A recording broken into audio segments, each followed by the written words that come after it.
이 8분의 영상이 여러분의 상승 곡선의 출발점이 되길 바랍니다. 안녕하세요. 저는 수도권에 살고 있는 평범한 대학생입니다.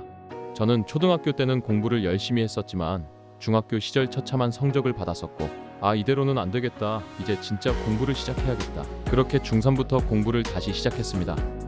처음으로 공부하다 코피도 나봤습니다. 그때 우연히 정승재 선생님의 인강을 들으면서 조금 성적이 올랐는데, 그때부터 열정이 불이 붙어 공부를 시작한 끝에 지금은 인서울대학에 다니는 대학생이 되었습니다. 아마 이 영상을 보시는 분들은 대학을 목표로 공부하고 있는 학생이거나 혹은 자녀의 대학 합격을 목표로 하시는 분들이 많으실 겁니다. 우리가 대학에 가기 위해서는 국어, 영어, 수학을 포함한 많은 과목을 공부해야 하죠. 그 중에서도 많은 학생들이 머리를 쥐어짜게 되는 과목이 있습니다. 바로 수학입니다.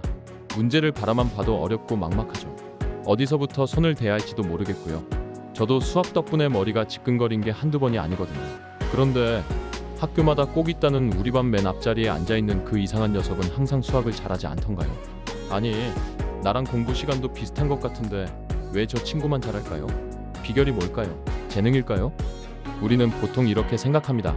수학은 재능이야. 역시 사교육의 힘이지. 하지만 정말 그럴까요? 여기 인강만으로 수학 내신과 수능을 모두 1등급으로 마친 사람이 있어요. 내신 학종 원툴이었다가 3학년 여름방학이 되고 나서야 수능 공부를 시작했는데도 현역으로 미적분을 선택해서 수능 수학 1등급을 받았죠. 네, 접니다. 대단하죠? 자랑하기 위해 말한 것이 아닙니다. 중학교 시절 공부를 못했던 제가 성공했듯 누구나 잠재력을 가지고 있다는 걸 말하는 겁니다. 그저 저도 수학에 재능이 있었을 뿐이었을까요? 세상은 될 놈 되릴 뿐일까요? 솔직히 저도 궁금했습니다. 그래서 이 끝없는 논쟁을 끝내기 위해 이렇게 영상을 찍게 되었습니다. 이 영상을 보시는 여러분의 성적이 오른다면 그것이 제 나름의 증명이라고 생각합니다. 물론 이 영상을 보기만 한다고 성적이 크게 오르진 않을 것입니다. 제 영상을 본인의 공부하는 방식에 적용하고 자신의 것으로 만들기 위해 노력해야 합니다. 제가 알려드릴 핵심은 크게 세 가지입니다. 제가 말한 세 가지를 꼭 기억해 주시길 바랍니다. 우리는 수학을 얼마나 알고 있을까요? 수학을 어떻게 풀어야 하는지 정확히 알고 있을까요? 여기 우리의 명탐정 코난이 있습니다. 코난이 사건을 해결하기 위해서는 단서가 필요합니다. 그는 단서를 최대한 모으고 그 단서들을 조합해 진실을 찾아내죠. 수학도 같습니다. 우리는 수학 문제를 풀 때 탐정이 되어야 합니다. 수학에서도 문제를 풀 때 필요한 단서가 있습니다. 공식, 개념, 정의, 계산법. 이 단서들을 얼마나 정확히 이해하고 있느냐. 이게 첫 번째 핵심입니다. 당연한 것처럼 보이지만 정말 중요합니다. 그럼 단서를 어떻게 잘 이해할 수 있을까요? 이 항을 예로 들어볼게요. 등식의 한 변에 있는 항을 부호를 바꿔 반대쪽으로 옮긴다. 이 문장은 이 항의 정의입니다.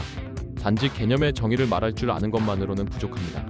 진짜 이해했다면 누군가가 왜 부호가 바뀌는 거야? 라고 물어봤을 때 설명을 해줄 수 있는 수준이 되어야 합니다. 내가 알고 있다고 생각한 개념들을 초등학생들에게 납득시킬 수 있을지 생각해보세요. 그게 안 된다는 것은 아직 이해하지 못한 부분이 있다는 것입니다. 이해하지 못한 부분들이 많을수록 고난도 문제를 푸는 게 힘들어집니다. 고난도 문제들은 한 가지 단서로는 풀리지 않습니다. 확실한 단서 여러 개를 조합하고 추론해야지만 답을 알아낼 수 있습니다. 게다가 완벽히 이해한 개념은 단순 암기보다 기억에 오래 남습니다. 이해를 하면 암기하려는 노력 없이도 그 개념이 뇌리에 박히게 될 겁니다.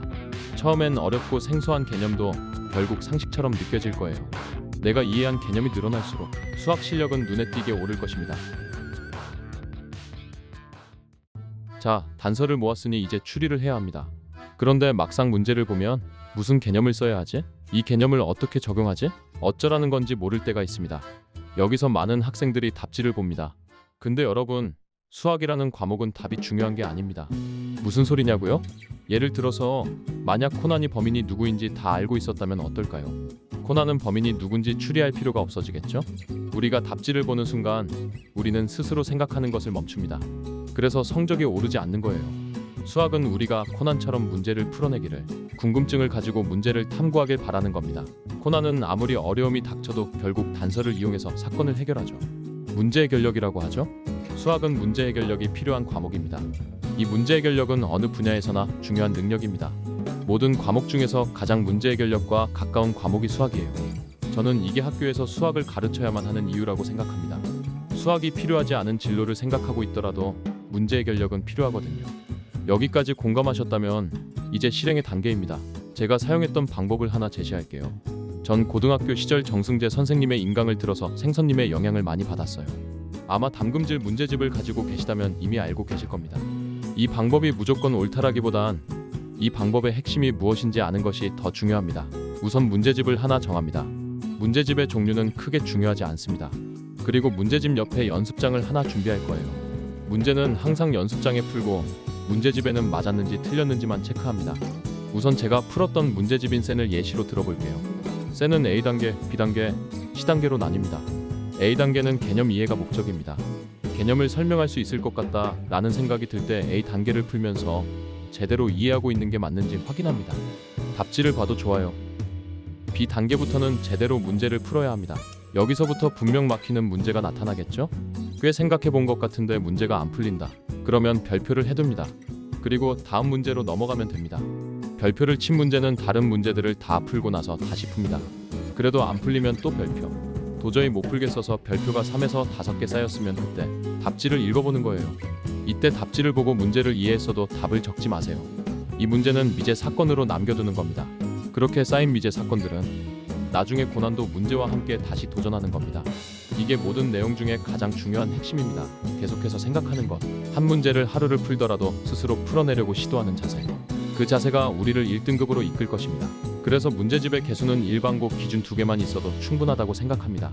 문제집을 늘리기 전에 지금 가지고 있는 문제집의 문제들을 완벽하게 풀어낼 수 있는지 확인해보세요. 처음에는 풀었던 문제도 나중에 안 풀릴지도 모릅니다. 쌤만 해도 웬만한 유형은 다 있어요. 핵심은 개념을 완벽히 이해하고 문제를 풀기 위해 계속해서 생각하는 것. 네, 머리가 아플 겁니다. 문제를 해결하기 위해선 머리가 아픈 게 당연합니다. 지금의 그 두통이 당신의 엄청난 조력자가 될 겁니다. 문제를 해결하기 위한 노력. 이 노력은 여러분이 사회에 나가도 승진을 위해, 사업 성공을 위해 필요할 것입니다. 그리고 아직 어린 우리가 그러한 문제 해결력을 키울 수 있는 최고의 방법 중 하나가 바로 수학이에요. 여기까지 영상을 보신 여러분은 벌써 한층 성장하셨습니다. 수학 성적을 올리기까지의 노력이 쉽지만은 않을 거예요. 그러나 노력조차 하지 않았을 때 잃는 것은 정말 많을 겁니다. 전 제가 열심히 공부한 것을 단 한 번도 후회한 적이 없습니다. 수능에서 1등급을 받았지만 수능 성적이 아니라 내신 성적으로 대학에 붙었음에도 노력했던 그 시절 자체가 앞으로 무엇을 하게 되던 간에 강력한 무기가 될 겁니다. 성취감을 맛보시길 바랍니다. 그 성취감이 여러분을 앞으로 나아갈 수 있도록 큰 힘을 줄 것입니다. 당신의 성장을 응원합니다. 만약 공부하다가 어려운 점이 있다면 댓글로 남겨주세요. 구독과 좋아요가 있다면 더 빠르게 나타날지도?